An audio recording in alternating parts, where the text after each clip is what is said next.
So after the bad news comes the good news. In Romans 3:23, Paul says, "For all have sinned and fall short of the glory of God." Some people read that verse and stop right there, but the sentence continues. Verse 24 says, "And all are justified freely by his grace through the redemption that came by Christ Jesus." After the bad news comes the good news. The whole book of Romans really hinges on these two verses.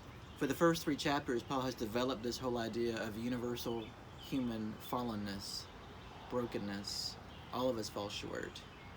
But starting in verse 24, the whole book transitions to an explanation of this single idea of grace, redemption that comes through Christ Jesus. Paul spends basically the next 12 chapters developing this single idea. And remember who's writing these words. Paul, one of the most devoutly zealous religious people who ever lived.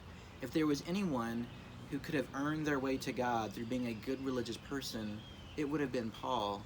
He was so good at it. And yet, he said that lifestyle almost broke him. God had to literally knock him off of his horse to show him grace, to show him the free justification that came through Christ Jesus. And that is the wonderful news of Romans. We are set free, justified freely by a gift of grace, not through our own human striving. May that be our encouragement today. Amen.